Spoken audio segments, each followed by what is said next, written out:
weapons inspector. Is he a former UN weapons inspector and he's now beating the drums? I find the timing of all of this very, very interesting, that Iran is about to have nuclear weapons. Maybe they already do.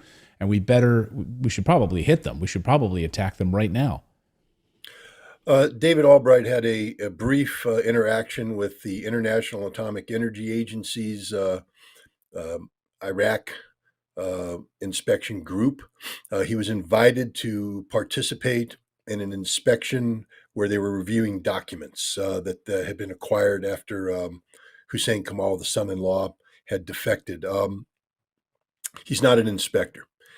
He has no inspection qualifications. He's an outside expert, in quotations we'll put, who came on one mission and has made a career of it afterwards, likening himself to people like myself who spent years planning missions, executing missions, and interacting with the international community about this. You know, I just think if a guy has to falsify his resume to burnish his credentials, then you might want to think twice about the message. But let's focus on the message, not the messenger.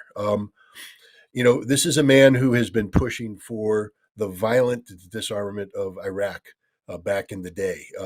He's a man who bought into defector Hider Hamza, gave him a platform to lie about Iraqi nuclear weapons capabilities. He promoted Hamza's efforts to say that Iraq was pursuing a nuclear weapons program, had a nuclear weapons program worthy of war. David Albright has the blood of thousands of Americans and millions of Iraqis on his hands. He's not an innocent academic. He's not an objective observer. He's an advocate for Israeli policies of regime change in the region. And he's been advocating for conflict against Iran for some time now. He has been at the front of selling a falsified Israeli narrative about Iranian nuclear intentions and capabilities. It's clear to anybody who has a modicum of expertise on Iran's nuclear program that Iran is not pursuing a military program. Iran has made a decision to do that which it is permitted to do under Article 4 of the Nuclear Nonproliferation Treaty. I want to make that point to everybody. Iran is in violation of nothing. They're not even in violation of the Joint Comprehensive Plan of Action, the JCPOA, the Iran nuclear deal, because the United States and Europe, the United States has backed out and Europe has failed to implement. So Iran has done what it is permitted to do in accordance with paragraphs written by the United States under the assumption that Iran would be the party in noncompliance. Iran is withdrawing from its obligations, until which time the United States and Europe abide by their commitments. Iran is violating no law.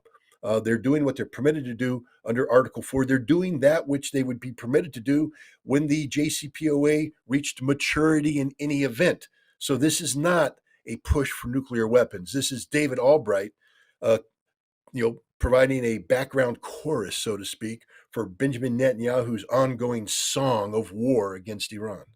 I think that's fascinating, a background chorus, because I found the timing of this to be pretty interesting, right? At the moment we hear Iranian-backed groups attack American soldiers in these bases, which, by the way, why do we have so many of these bases scattered around in these illegally occupied areas, whether it's Syria or Jordan or all over the place, right?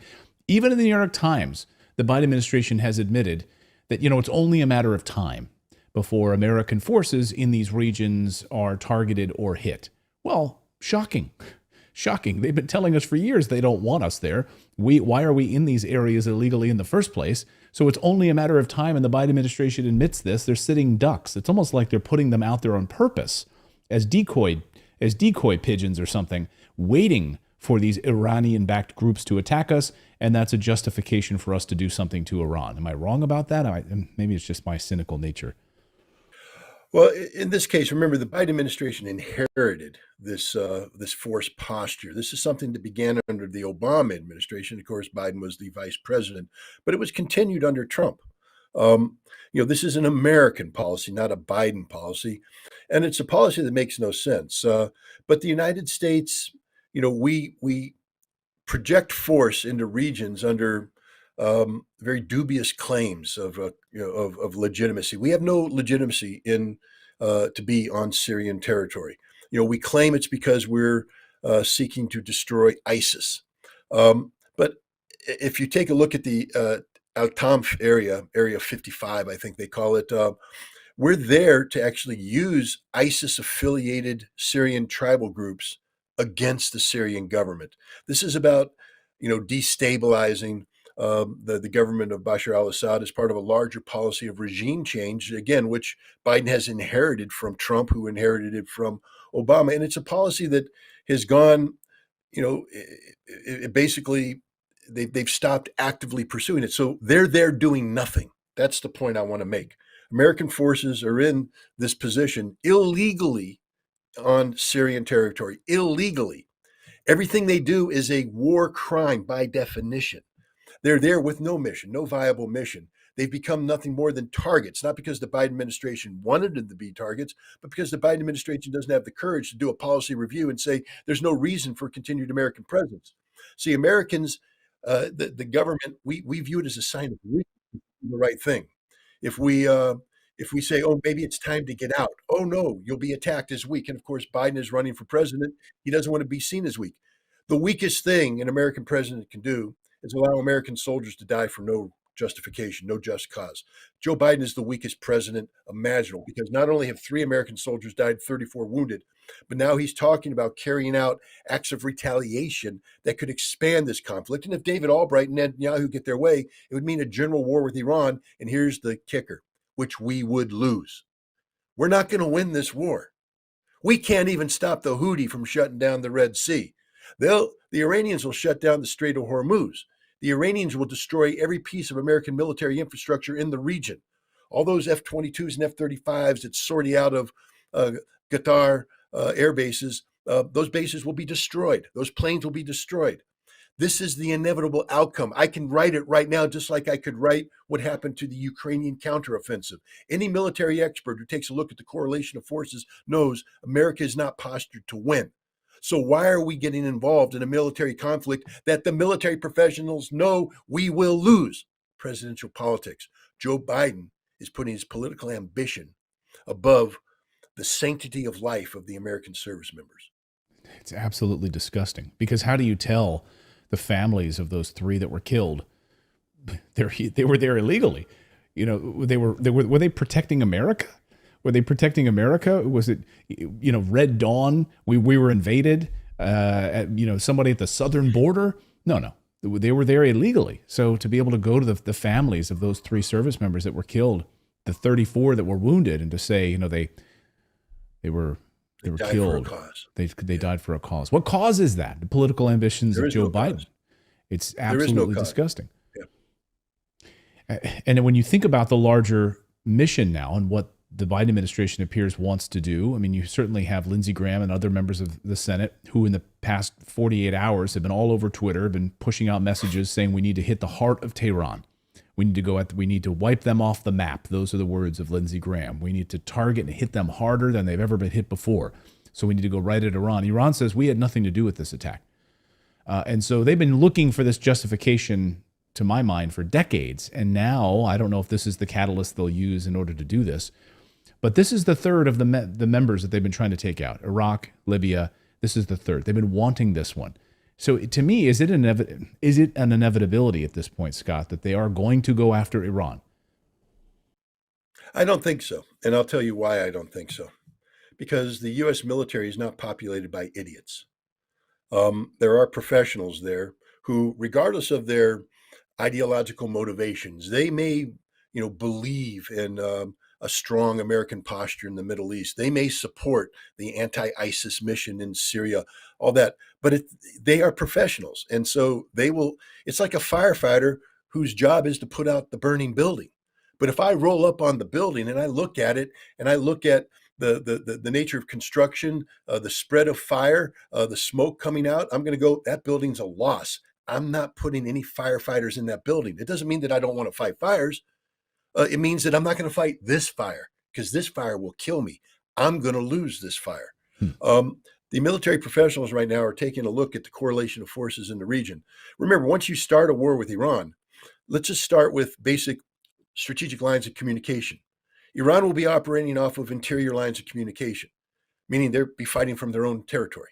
We, on the other hand, are projecting power thousands of miles away from our soil, um, thousands of miles or hundreds of miles away from any known base of support. We don't have sufficient force projected forward to inflict any meaningful harm on Iran. We will blow up a couple places, but then they'll hit us with everything they got. They will destroy our forward deployed bases. The Al Ubaid Air Base in Qatar will be eliminated. The Fifth Fleet in Bahrain will be eliminated. Any ships in the Red Sea and the Persian Gulf will be eliminated and sunk. And there's not anything we can do about it. And then what? We're supposed to project power forward? What power? We don't have a Navy capable of projecting power forward anymore. We have nothing. We spend nearly $1 trillion a year to produce a military that can't do its job in Europe, can't do its job in Asia, can't do its job in the Middle East. Thank God. Because to do their job in Europe, we'd be at war with Russia. To do their job in the Pacific, we'd be at war with China. And to do their job in the Middle East, we would be at war with Iran. But we are weak. We are fundamentally weak. This is the danger of overdoing deterrence. It's one thing to flex your muscle with deterrence, but deterrence only works if the other side believes that you can follow through on the action that you're promising to do if they do something. What is becoming painfully clear to everybody is that the United States cannot follow through. Now, fortunately, Iran knows that even though the United States won't win a war with Iran, the United States can do sufficient harm to Iran. Iran is on the cusp of an economic recovery. They have a very bright future ahead of themselves. They're looking for peace, not war. This is why the Chinese helped broker reconciliation with China. This is why Iran is joining BRICS, joining the Shanghai Cooperation Organization. They're looking for this great future of economic growth and prosperity. The last thing they want to do is throw it away in a war. So Iran's not looking for this war. It's America looking for this war. Iran will do what is necessary to convince the Americans that this is not a war worth fighting. And hopefully the military professionals will be pounding on the Oval Office door telling Biden, can't do this, boss. If you start this conflict, it's not going to end the way you want it to. And, the military doesn't do politics, but maybe somebody on the National Security Council will say this is the fastest way to guarantee that you will lose the election in November 2024, because you will be the wartime president who got his ass kicked by the Iranians. Oh, from your mouth to God's ears. I hope that's the case. Positivity.